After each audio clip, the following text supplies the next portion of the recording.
for this first Impact Collaborative of your Women's Fund. Yes, it's yours. It's not mine. It's not the team's. This is your Women's Fund, Miami-Dade, and it's up to you to make the most of this hour and this incredible year to come. This Impact Collaborative is passive aggressive because we don't want you to be passive. We want you to participate. We do want you to be aggressive and share everything you glean today with your networks. Anything that you do not catch, you will have later on the recording, which will be on our website and on YouTube within 24 hours. So guess what, folks? This year, it's up to you. That's me. My name is pronounced Maria, and I count my lucky stars that I get to lead entitle this organization, which is really a collective. Onward to thanking the amazing human beings. I see you in our audience. We're going to have a really nice big turnout today, and it's already a very powerful, powerful, full of networks. So I see many of you as individuals here, but I know you are connected to thousands, and the expectation is that you take this message to them. Onward to thank our amazing board. We have some fabulous people who have now decided that instead of being on the board, they're joining committees. We join some of you in the audience to join committees. And I'll tell you that next time we're going to have some new board members to welcome and to announce at our next Impact Collaborative. We are attracting brain power galore, and it's a very exciting year for your Women's Fund. So stay tuned for that. We cannot do anything without fuel. What runs without fuel? Nothing runs without fuel. Our impact partners are those who give us unrestricted funds. They give us their trust, their equivalent. So all of these folks and the folks on the next slide entrust their energies that we will keep a focus on women and girls in Miami-Dade and do our absolute best to make systems work well for them. None of us do it alone. We do it with collaborators like those you will see on the screen today. Onward to other kinds of funding. We have 4 pillars. Today, we're talking about freedom from violence, but it's all interdigitated. It matters if you have access to leadership like we have access to our state attorney. It's an amazing thing. Economic mobility, it makes a big difference. Not for everybody. You can still suffer from human trafficking, but if you've got economic mobility, it's a lot easier for you to have some more autonomy. And then there's also health and well-being. Our health and well-being sponsor, partner, pillar sponsor is Citrus Health. Our partners don't tend to just invest, they tend to break a sweat and work together with us. And our amazing partners at Citrus Health have a program that I expect you to be aggressively thinking about today, everyone in the audience.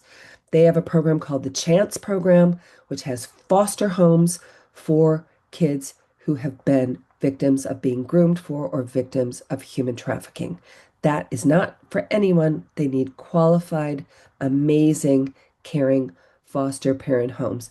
Please remember this slide. You don't have to remember it on your brain. You can take a screenshot. That's okay with me. You can use that QR code, or you can come to our website tomorrow or our YouTube tomorrow and share this with somebody else.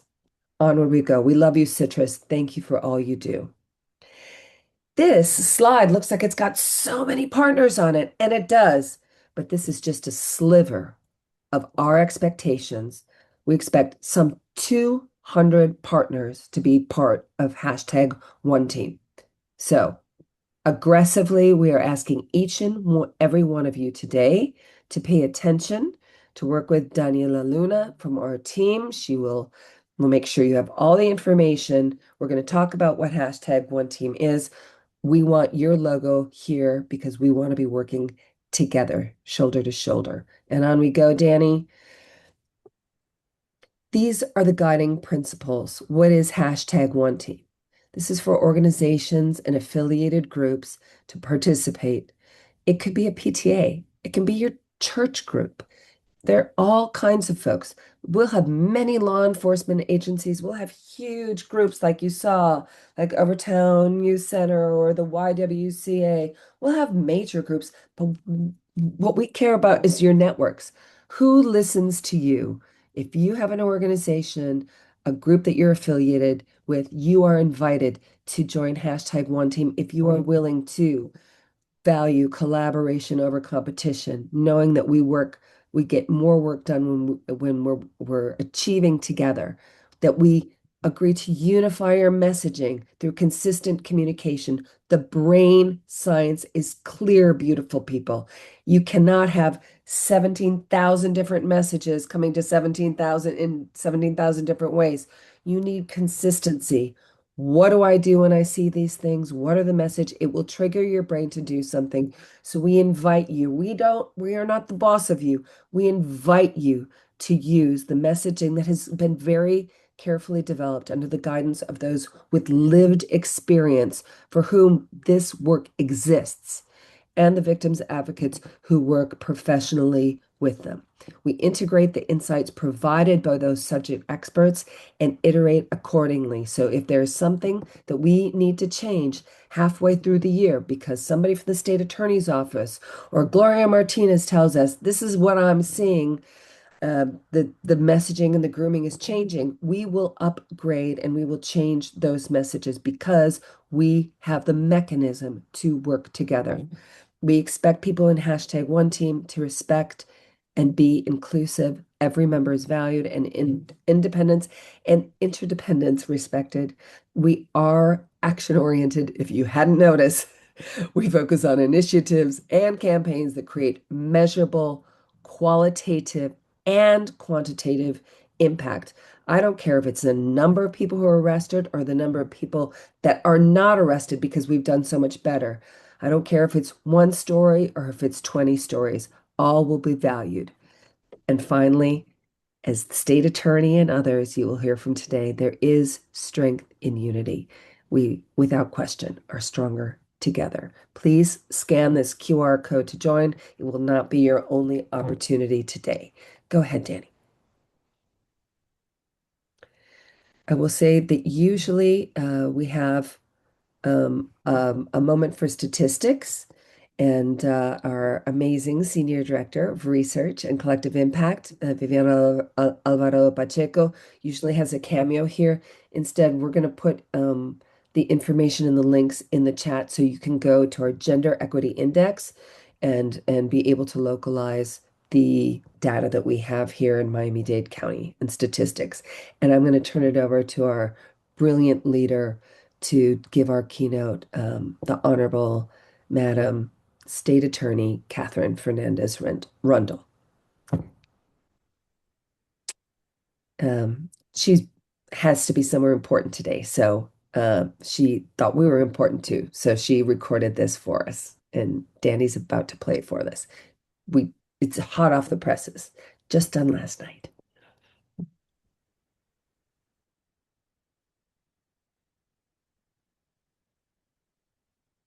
Good morning, everyone. I want to thank you for being on this virtual collaborative meeting today. Unfortunately, I could not attend in person, but I am thankful to the Women's Fund Miami for graciously allowing me to deliver this keynote via video. I want to thank the Women's Fund for including the fight against human trafficking as one of their main issues over the years. We have collaborated as partners and worked together for many years on different issues. And I want to give special thanks to Maria Meyer and Daniela Luna for everything they are doing as they work with our team on community-wide human trafficking awareness campaign for 2026, especially for the World Cup. It is through this collaboration and teamwork that we as a community have been able to bring awareness to the scourge that is the modern day slavery we call human trafficking. This unity that we branded hashtag One Team is not just a catchy phrase. It is the embodiment of how we as law enforcement and community organizations have come together. I've always believed that the best way to overcome the challenges we face as a community is by bringing law enforcement government agencies, and community organizations together to find solutions that address our specific and unique needs. Wherever I travel, or whoever I speak with, about how we address the issue of human trafficking, as well as other issues like domestic violence, mental health, substance abuse, they ask us how we come up with such cutting edge and successful programs.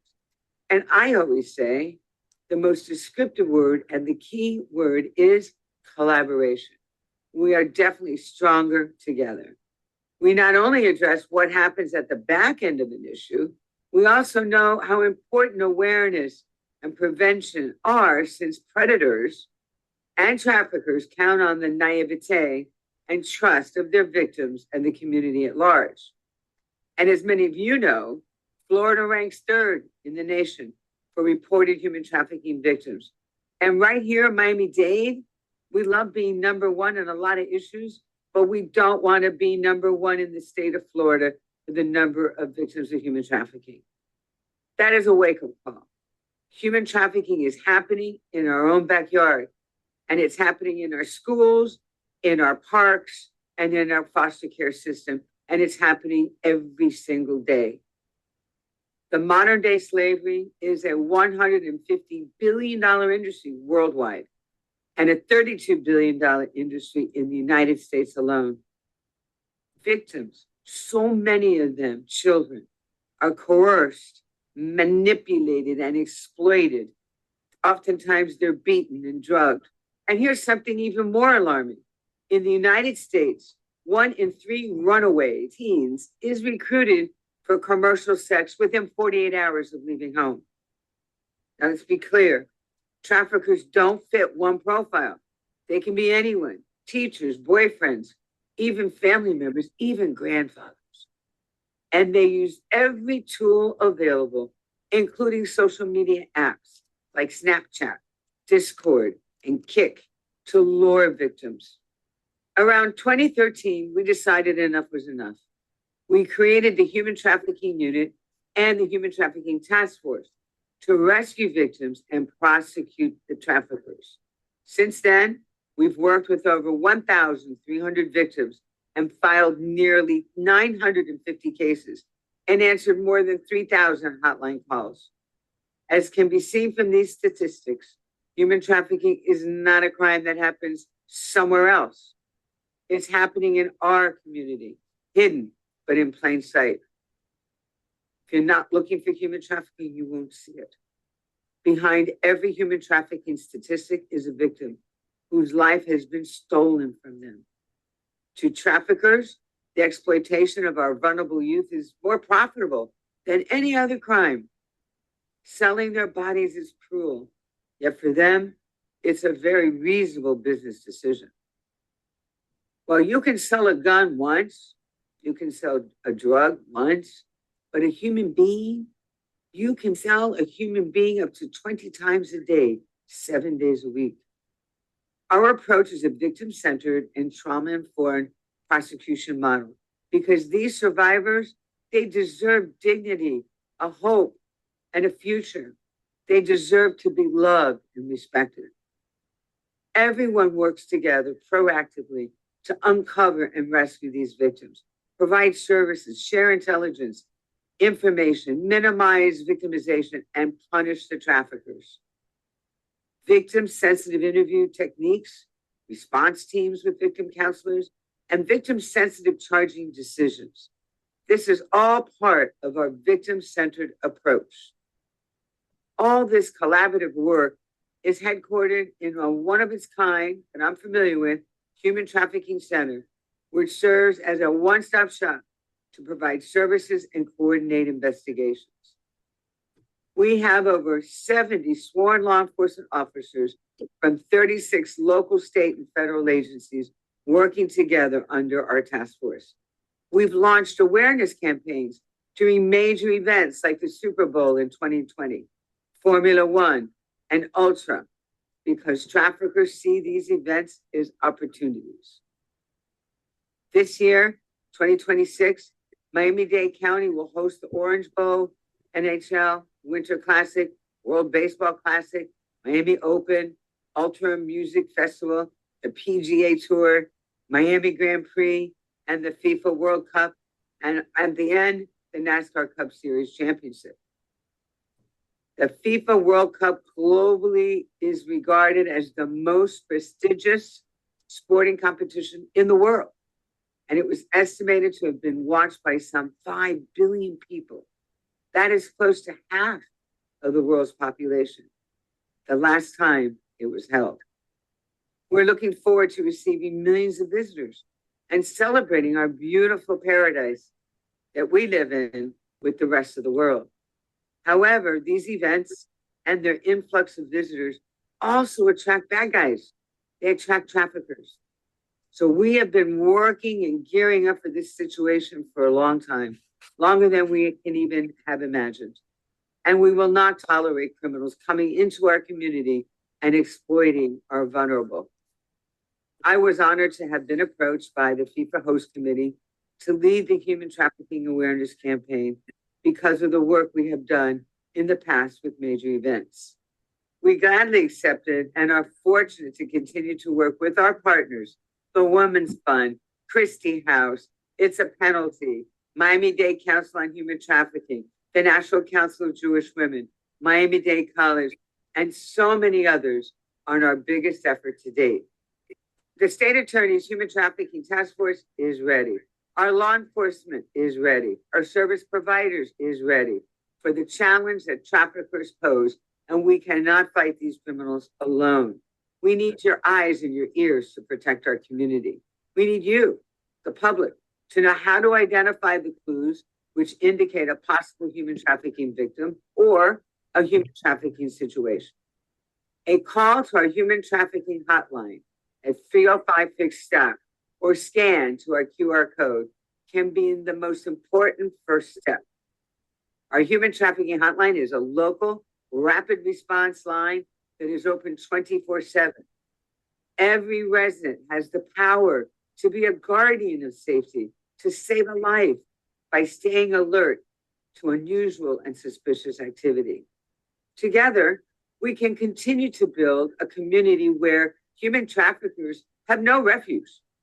And if you would like to assist us in our county-wide awareness campaign, please contact my office or any of our partners.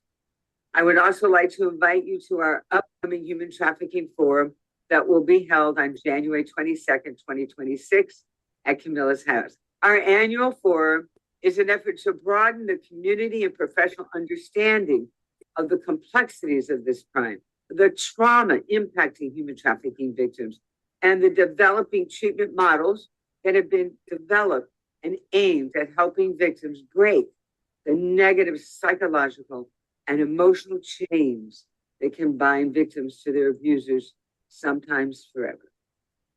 Human trafficking thrives in silence. Together, we can break that silence and protect our most vulnerable among us. Thank you for your time, for being a part of our solution, for your commitment and your devotion to our community and to the most vulnerable within our community. God bless you. We are so lucky.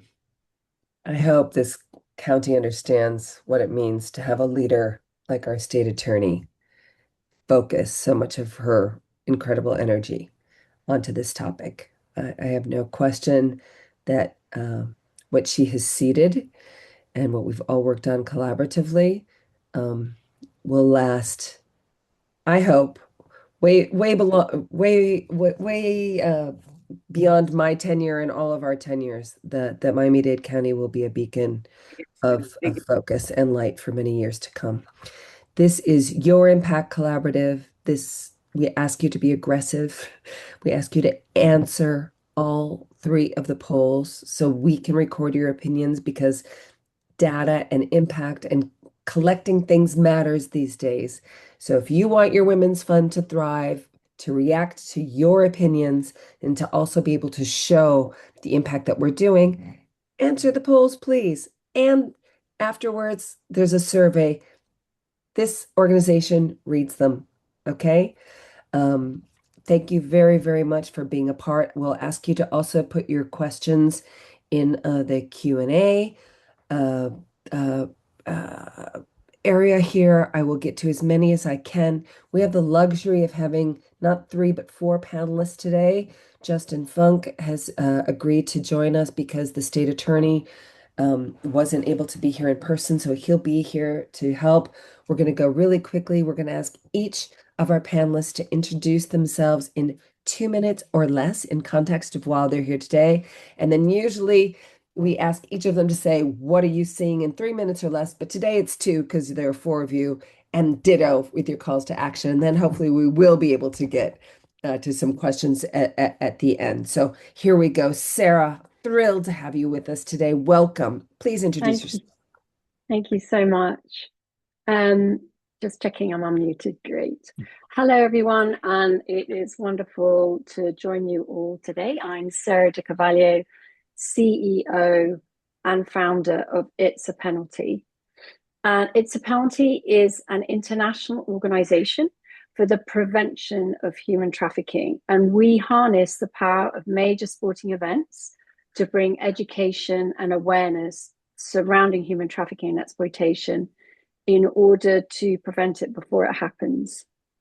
We use major sporting events as a platform for raising awareness because they bring together large global and local audiences, a high movement of people, and a shared sense of community and attention. And our role at It's a Penalty is to turn awareness into action. So by helping everyday people understand that trafficking isn't always obvious and making it clear that anyone can play a role in prevention. We work across sectors, partnering with travel and tourism sectors, hospitality, law enforcement, government, survivors, and NGOs, as no single organization can prevent human trafficking alone. And this is why we're thankful to be working and partnering with the Women's Fund Miami-Dade and the State Attorney's Office once again for the FIFA World Cup campaign 2026, following our successful campaign together during the Super Bowl in 2020, and also to be part of this collaborative initiative here in Miami, as we truly believe we're stronger in raising awareness and providing solutions when we work together to understand the problems. Thank you so much. This is a global issue, as we all know. And the issue, why do we do what we do? Because people experience exploitation. And that's the reason behind everything. Gloria, good morning. Introduce yourself, please. Thank you so much for being here in all your trillion roles that you lead with. Good morning. Thank you all for being here. Thank you for having me. I'm very grateful to be part of this Impact Collaborative. As some of you know, maybe some of you don't, I am a survivor of human trafficking here in South Florida. It's surreal to me still to be part of some of these conversations because you don't think that it can turn around that way, right? I now do lead an organization. I am the founder of the Family Tree of Life Center. We have two programs. One is Taking Back the Girls, and one is Tree of Life. Both of those I have seen survivors in, and for a long time, I worked in many organizations not sharing that I was a survivor because I didn't want the pity, right, that comes with it. I felt a lot of shame and guilt. And so now being part of these conversations, being able to give my insight, and now even further, right, conducting research in my doctorate and seeing some of the trends and seeing some of the things that are going on in the community, being able to speak to the youth, it's pretty incredible. So I am grateful to be here. I am happy to collaborate. I agree with everything Sarah said. There's no way that we can tackle human trafficking unless we all work together. It's impossible. And we're all seeing different trends. Maybe we're seeing similar trends. And so being able to confront those together, right, as a united force, as one team, is really gonna make a difference. So I'm here and I'm happy to talk to anybody who wants to talk on the conversation. Thank you for having me. You're the best. I'm sure lots of people are going to want to be connecting with you, Gloria. Ah, Yvonne Mesa, talk about many, many identities and many roles. Please, I don't know how you're going to do it, but try and introduce yourself in 2 minutes or less. Yes, good morning, Myra, and good morning to all of you, the esteemed colleagues that are speaking here this morning, and all of the participants. It's an honor to be in this discussion, this very important discussion.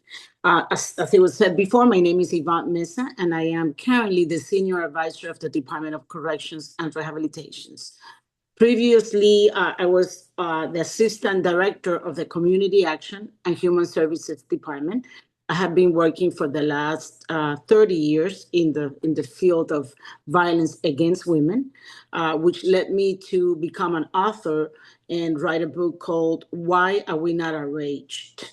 I am a contributing author of another book that I was able to co-write with the well-renowned writer, Leonard Walker, and it is called The Handbook of Sex Trafficking. So my experience also includes the fact that I am the founder and current chair of the Miami-Dade County Human Trafficking Coalition, which I will speak more about that at a later time. So overall, again, humble and honored to be here, and looking forward to the discussion.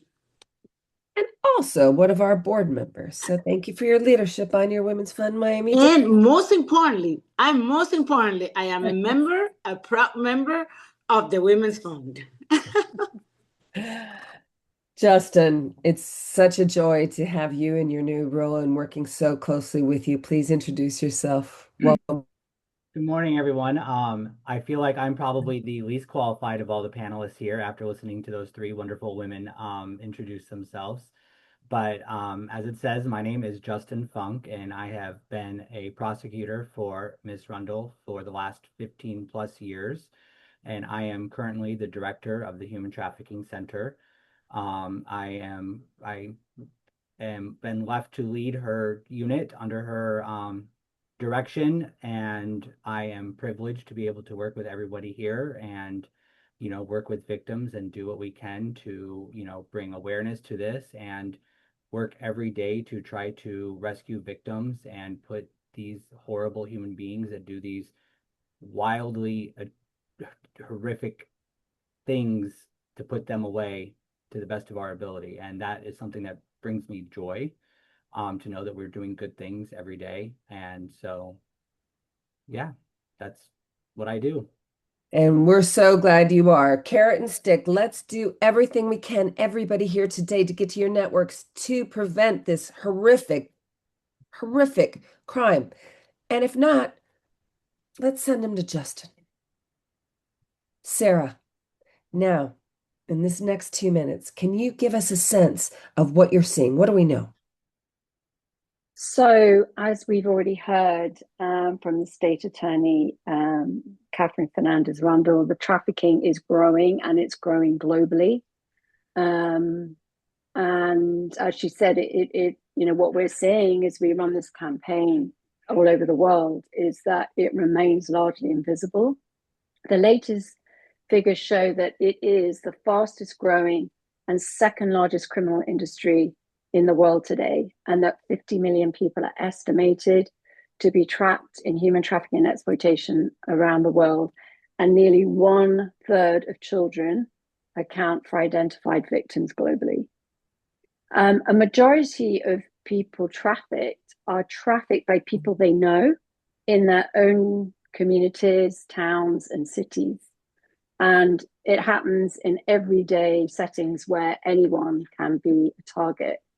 We found that external pressures across the globe have increased vulnerability, and that includes economic instability, displacement and conflict, and social disruption. And a consistent issue we see as we run these campaigns internationally is that people sense something is wrong, but they hesitate to act as they don't recognize the signs, and they fear getting it wrong, or they don't fully know where or who to report it to safely. That's why the focus with the It's Penalty campaign is on leaving a positive legacy where communities are more informed and individuals feel confident to act and have clear pathways to report, any concerns or to seek help.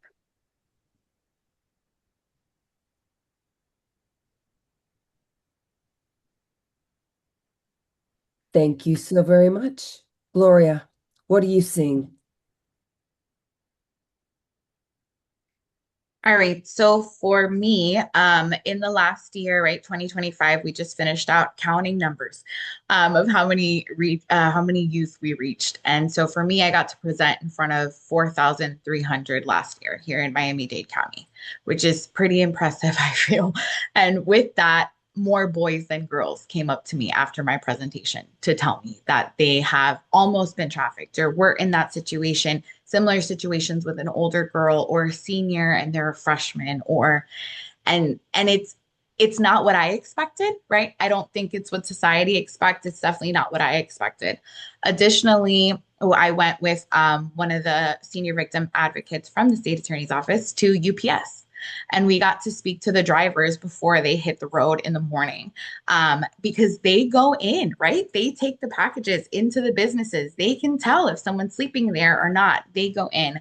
And so after our presentation, one of the drivers actually came in and disclosed to one of the victims advocates. So it's out there, right? And then with the research that I mentioned earlier, I found that either we're missing something or we still need to educate a lot more. Because in the research, I got 100 people to fill out my survey in Miami-Dade County. These are service providers, these are youth, these are parents. It seems like we still don't know what human trafficking is. We can't really understand force, fraud, and coercion. And so my plan for this year is to really get better at how that's explained, right? Breaking it down into what force is, what coercion is, what fraud is, how it can be, drugging someone, how it can be so many other things that maybe we're not thinking of or people aren't thinking of when we say those three words. So that's my insight. I hope that was 2 minutes. You're perfect. You are perfect. And that's the most important thing, that this is a dynamic, true conversation. My experience, of course, has been only learning from survivor leaders to really understand. And my experience has been that most of the people who I'm now close to say that they did not identify at the time as being trafficked, right? So all of us listening here have a lot to learn, and it's an ongoing learning process. So thank you, Gloria, for the beginning of that insight. Justin, what are you seeing these days? Give us a state of the land. Is it me or Miss Mesa? I see her face up on the screen. Oops, I blew it. I got overexcited and I It doesn't matter. It doesn't matter. Yvonne, But her tell face. us what's going on. What are you Okay, seeing? so what we're seeing, and I guess like I'm wearing different roles as it was mentioned before, right? So from the role of being the senior advisor of the Department of Corrections, I had to tell you that in 2025, I'm sorry, we created new groups for the incarcerated women in Miami-Dade County. One of those groups that we created was a violence, a human trafficking group. It's an awareness group that we conduct. And what we have learned is that human trafficking exists behind bars, and that our incarcerated women are being particularly targeted because they are most vulnerable when they are behind bars, even more so than when they are outside.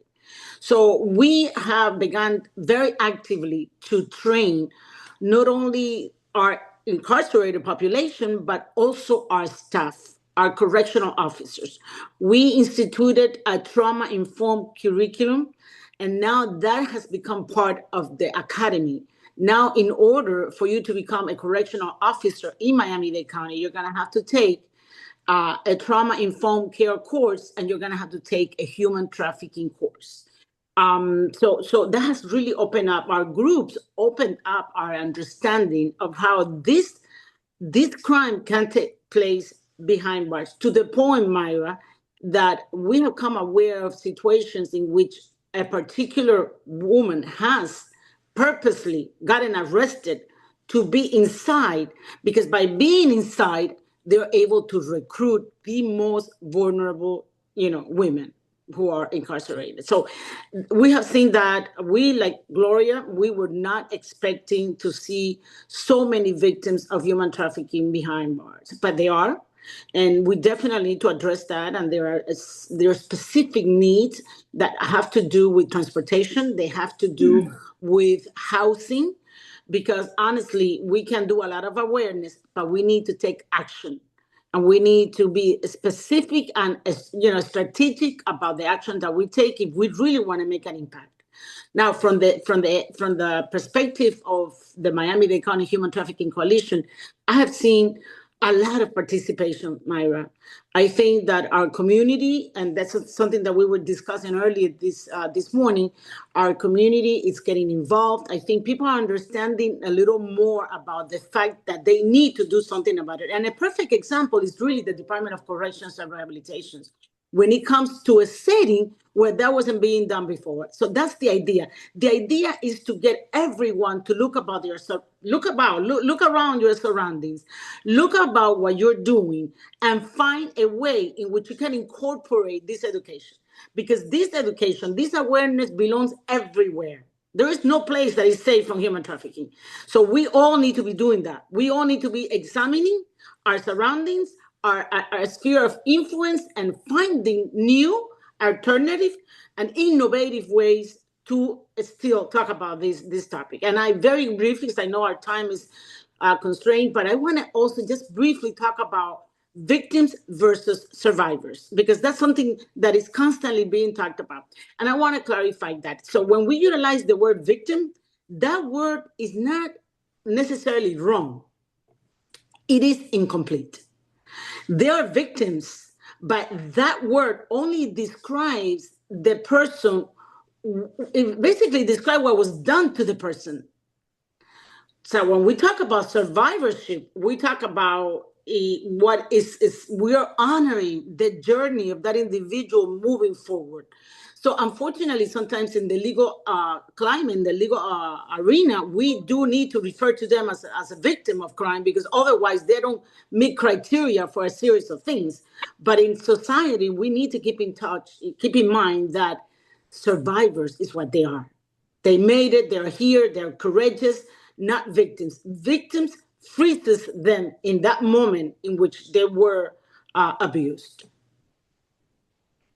It's incredibly rich, all that you've shared here. And once again, to say that, Yvonne, that you took the initiative, the creativity, and you were aggressively pursuing addressing an issue that was there, applied to corrections, that's a gold mine, really, of people who've suffered exploitation, many females who are suffering incarceration or experiencing incarceration or have suffered some kind of gender-based violence in one of its facets. The vast majority will extend that to folks who have experienced homelessness. The vast majority have experienced some kind of gender-based violence in all of its many uh, colors.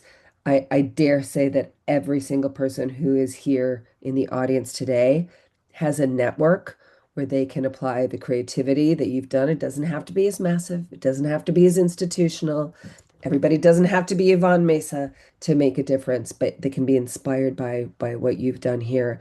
And I would dare say that the rest of the state could easily be well influenced by the pattern that you've utilized in corrections here, and that could be taken across, of course, the nation. Thank you. So, Justin, since your photo's up, I'm going to call on you. My do my best to stay in 2 minutes, but for any lawyers in the audience, you know that never seems to happen. After speaking to Maria last night, I really tried to take some time to think about some things that we're seeing in Miami, and I kind of came up with two different areas. But to kind of piggyback on one of them off of what Gloria was talking about with, how she had a lot of boys that have been coming up to her. One thing that we're seeing is a lot of our children are being targeted on social media and gaming apps. And when that's happening, it's not just our young girls, but it is our young boys. And they're being targeted on apps such as, Keek and Roblox and Snapchat and Whisper and Wiz. And, they're gaming apps. Some of them, Roblox is one of the most popular gaming apps that almost every middle school and young high school age kid, I think, is probably on playing, but which I didn't even know until I didn't even know this app existed until I came into this unit. because I don't have children, but there's ways that adults can get in and infiltrate and can connect with young children and will, get them offline onto WhatsApp or Facebook Messenger or, Instagram Messenger and start communicating and start offering money, start trying to get meetups. And unfortunately, we see it all the time. I don't want to say a daily basis, but a weekly basis, yes. It's something that, we talk about, we're investigating constantly, at least once or twice a week. We have an investigation coming in with that basic exact fact pattern. So it's prevalent and it's something that we're seeing all the time. The other area that we're seeing a lot, and this is, I feel as though, and I don't know if maybe Sarah might be seeing this going around the country to the other host cities, but this is something that I feel is very true to Miami. Miami is very much a club, social media, modeling scene. This is what people come to Miami for. They come for that. How many modeling agencies are based in Miami? Going back to the 90s with Will Smith and the yacht for the Big Willie style music video. That's what people come here for Miami for. And so because of that, people tend to take more risks than what they might be willing to do. People come here thinking that they're going to make it in an industry. They're going to become a model. They're going to be in that music video. They're going to, do this, make this break. And so they trust people more than they maybe should. They take more risks. They let their guard down. They respond to that ad to come to Miami to meet this person they don't know, and they get themselves into situations. Our local girls, our local people fall into that same kind of trap. And we see that just last month. Those of you might have saw Miss Rundle had that press conference with our arrest with our boating community where these girls, they, thought that they were getting hired to be, stewards and, waitresses and, hosts on these yachts. And then they get into these situations and they end up being trafficked and they end up being used as essentially objects for the people that are renting these yachts and end up being drugs and sex parties on the yachts. We had two cases out of the beach. The one girl, I don't remember her age, but a minor girl who ended up getting free and we ended up rescuing her and we filed charges, and through the media reporting on it, another girl came forward and we were able to make a second arrest for her going through the exact same thing with the same defendant on the same yacht. And we're getting calls into our hotline of other people saying they're seeing this all over the place on these yachts of these girls that are getting in these situations. So I think that's I don't want to say it's a very Miami situation. I'm sure it's happening around the country, but those are trends that we're seeing. People think they're going to come here and be a model or be an Instagram influencer or some kind of a star or be in these music videos. And they get themselves into situations. And unfortunately, it's I think, Maria, you said, I'm going to mess up this expression, but it's the frog in the boiling water. You know, don't realize you're in the situation until it's too late sometimes. We hear that from, as Yvonne said, I'm going to use the right word. We hear that from survivors all the time. Most of the time they don't realize they're in the situation until it's too late.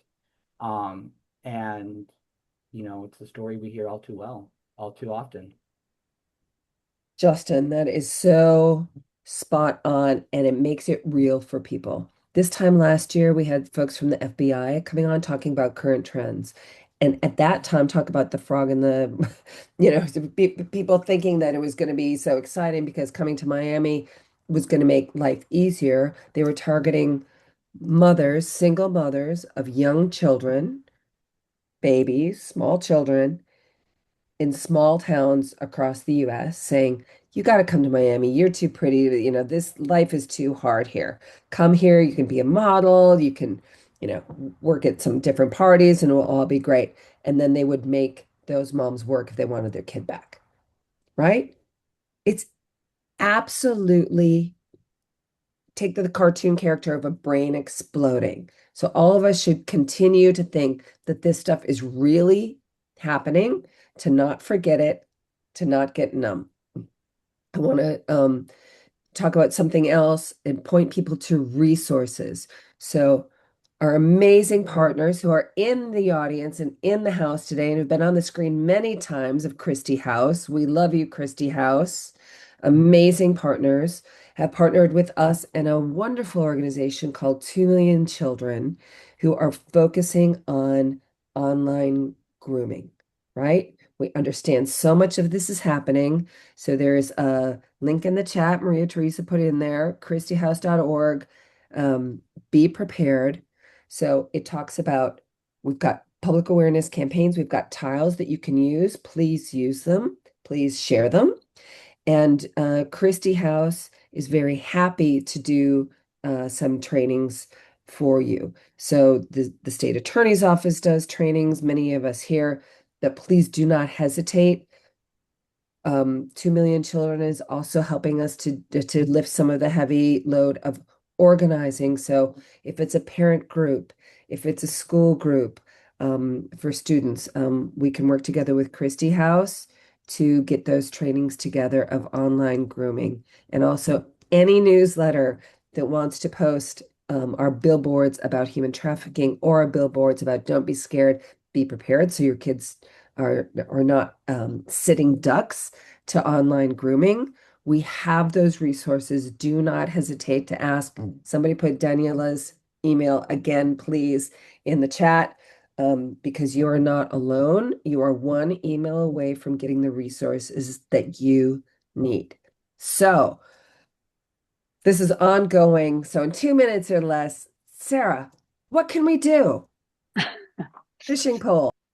Oh, um, well, I think a big one of the big solutions or is prevention through awareness and action, because there is still a lot of people that don't understand what human trafficking is. And so just sharing what it's a penalty, what we do, we use a simple campaign model around major sporting events along with significant training, because awareness, educates, and education changes behavior.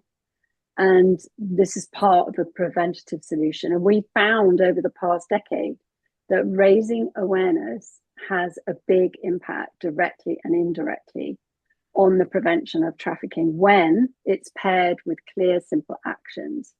So the ex-penalty campaign focuses on three things: educate, which we're educating practical signs to look out for that people might encounter, and then equipping everyone with clear reporting options, and then encouraging individuals to act. And then working closely with local NGOs, government, law enforcement, and partners in the host cities. Our campaign messaging is placed where people can act in real time before, during, and after a major sporting event. So we cover the travel touch points across international airports or airlines, international airports, hotels, and transport services like rail, bus, subway, local ports, event spaces like fan zones, and then, of course, the media and online. And we found through our surveys that we have a direct effect on the increase of reporting as a result, and obviously awareness of the issue, and people feeling more equipped and confident to be able to identify and report.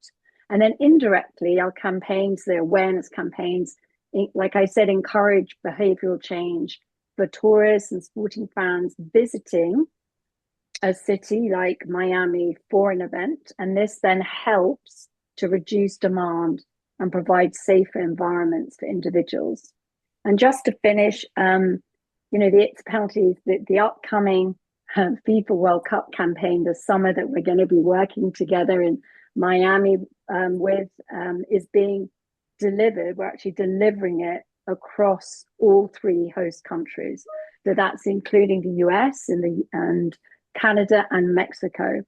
And the campaign, which is obviously quite a significant campaign, is being supported by a strong coalition of partners, again, across those travel touch points, so we can reach as many people as possible as they move around and travel around the host cities. And that includes Booking.com, Intercontinental Hotels, Airbnb, Hard Rock, and Uber. And then our global airlines confirmed are American Airlines, Emirates, and British Airways. And they will be showing our 30-second campaign PSA fronted by the footballer ambassadors we have on those airlines during the games. In the US, we're running the campaign, of course, in Miami, and then also Dallas. We're running it across all the host cities through our partners, but we have a deeper presence in Miami, working with all of you, and then Dallas, New York City, and New Jersey, Los Angeles, San Francisco, and Atlanta. And we're delighted to have already have a number of footballers confirmed, including Tim Weir in the US, which is great. And of course, we are delighted to be partnering with Women's Fund Miami-Dade once again, and the State Attorney's Office. And of course, all this, as we keep saying, is so important for greater impact. And just to say, this hashtag One Team really helps to bring this work together by creating a shared language and messaging, aligning partners across the local travel, hospitality, NGOs and authorities, and then finally making prevention visible and collective, not isolated. Thank you so much. And we thank you, founder Sarah. So much electric energy gets powered through to each community because you bring the celebrity bright light. We all know, each and every one of us here, whether you're on screen or in the audience, we need to power and we need to make things visible. And It's a Penalty is a huge part of that, Sarah. We are so grateful for your consistent vision and work over all of these years. Amazing. Thanks, Gloria, Laurie. tell us what to do. All right. So for solutions, I think I mentioned a little earlier as well, the education piece, right? Seeing that in the research that there's still a lack of how people are understanding the different types of pimps or force, fraud, and coercion, or how, for like my experience, right? You could still live at home and be trafficked. Right? You could not know that you're being trafficked. And so when you're educating, because we all educate, right? I know a lot of us do trainings, and I know some of you guys know this, but I will remind you, your audience, right? Like how I speak to the parents is different than how I speak to the youth. Victor, I know you're on here and I know you do this too, right? It's who we're speaking to and making sure that the way we're educating them matches so they can understand. Right. And so it's not like, oh, that doesn't apply to me and they keep on moving, because human trafficking applies to everyone. Right. There's my aggressive for you, darling. But I also want to encourage all of us to have the tough conversations. We had an incident here last month where our oldest was caught having a TikTok. Right? It's not something I would have expected from one of my children, as all I preach is social media, like social media awareness and making sure your kids aren't all, like all of the things. So we had to address that in my household, and having those tough conversations is very, very important. And it definitely is starting younger, as I just said, my 9-year-old, right? And the last thing, because I know we're pressed on time, I'll give you guys a little secret for me, how I'm working with my youth that I've mentored now for the past 2 years. I work backwards, right? What are the reasons that someone could fall to the hands of a trafficker? Is it financial insecurity, right? Are they down and out? Do they not know how to access resources? Do they not have a role model? Have they experienced trauma that they haven't healed from? So I want to put all of those foundational skills into my youth from the beginning, so that if they encounter a trafficker, they've already learned those skills to not make those one of the reasons that they go to a trafficker for their basic needs, or to get a job, right? Or because they are looking for the wrong kind of love, right? So if we instill this in them, then they're less likely to fall to the hands. So I work backwards thinking, but that's just my tip. Such amazing resources, Gloria. You are amazing. Thank you, thank you, thank you. Yvonne, you tell us what we can do, please. Okay, I think that we need to be outraged. We need to transform that outrage into action. We need to break the silence together, not as an individual only, but as a community together. Because human trafficking thrives in silence, in secrecy.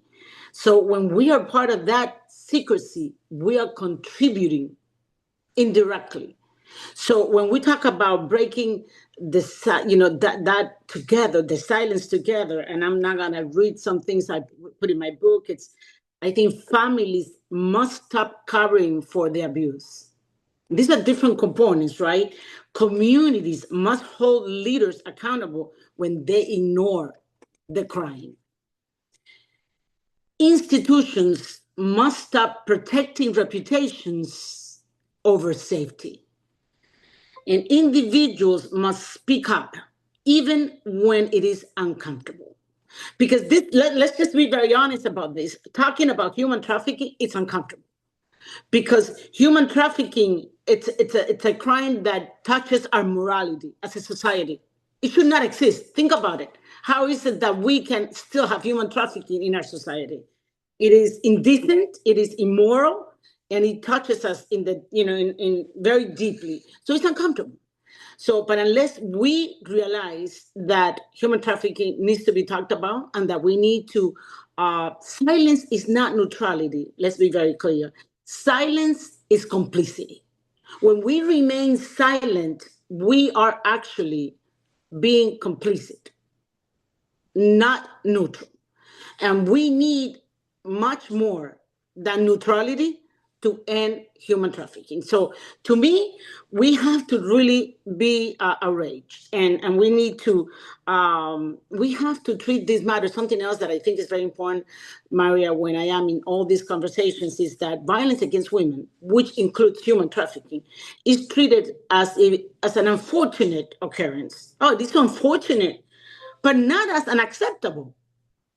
And we need to start treating it as unacceptable because that's what it is. Outraged Because and address aggressively. exactly, because You're absolutely right. we must treat it like that because the life of women's depend on it. And men as well. Agreed. Justin, with the couple minutes we have, tell us what to do. Um, well, one, to continue with what Yvonne just said, you need to keep talking about it. Because what we've seen is that the more awareness that we bring to it, the more we keep talking about it, the more people are comfortable talking about it. Um, the more people are willing to, one, report it and come forward. Just recently, we actually had somebody call into our hotline to report something that they thought might be human trafficking, because they heard someone talking about it and they heard someone talk about some of the signs, just from attending something. I don't know which one it was, something similar to this. And they heard one of our presentations about what some of the signs of human trafficking are. And they actually just called our hotline and said, I just saw this. It kind of looks like it. I don't know what it is. Here's the location. Ended up not really being much of anything, but we were able to send our investigators out to it and check it out. But I just, in my mind, I sit here and think to myself, what if it was something though? And because that person heard what was being presented, and because that person took the initiative to actually call our 305 fixed stop hotline, one of our investigators was able to go out there within 30 minutes and actually see what is being called on. And, if that actually was something, we might have been able to rescue someone.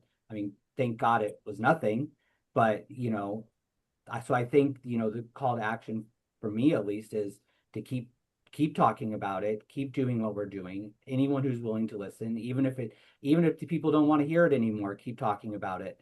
Ingrain it in their heads that, this is what you need to be looking out for. I hate to say the see something, say something, because it's something we've been hearing for the last 20 some years, but there is truth to it. You see something, you say something. You could, as just a civilian on the street, you could save someone's life just by saying something because you see it.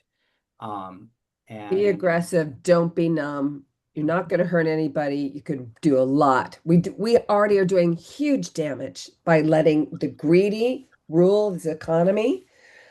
These billions of dollars that are going through. Since we're short on time, I'm going to say, Cortez, it's an amazing question that you put there. I would say not trusting the voice of our Black children around sexual abuse and human trafficking. Are there groups doing work around that? Absolutely. The Thrive Clinic at University of Miami has trauma-informed and culturally informed folks. Christie House, who are in the house, have amazing, culturally sensitive, appropriate. So if you can get somebody to Christie House, get to Christie House, they're going to be in good hands. More to Living also definitely has culturally appropriate Black voice led.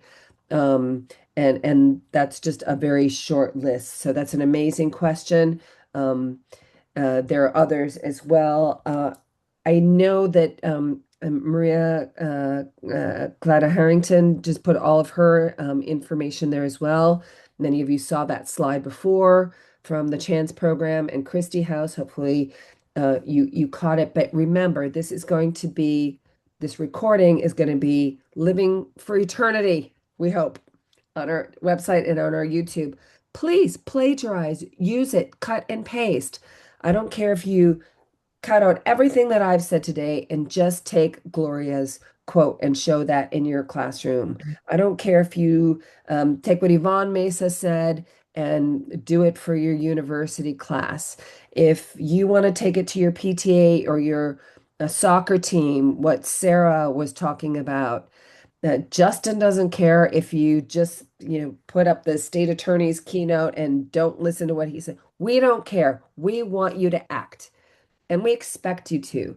So we're going to aggressively ask that you not be passive, that you take this as your responsibility, and that, this ends up being thousands of people who are touched by this Impact Collaborative today because of you've leveraged your networks. Danny, quick on to the next slides because our time is going to be up. And we want you to know again, together we do go further and faster. Somebody put Daniela's email, please, in the chat. Daniela will walk you through the very simple process of joining hashtag One Team. We are organized, not onerous, because we are working together. We are making it easy for you to do the right thing. So please, everybody who should, somebody, your church group, somebody that you're working with your PTA, please bring them to the table sooner than later. Okay. Our next Impact Collaborative, our monthly Impact Collaboratives, we promise not to be boring. We're going to talk about smart business, smart policies, smart kids, early child learning, and how it is a huge impediment to women's economic mobility because our society still hasn't gotten it right. So we've got tools. You want to work with Danny all year long and impact our community, to be an impact agent. Continue, please, to fuel our mission and just know that you own this place. Thank you very much and happy, proactive, aggressive New Year to each and all.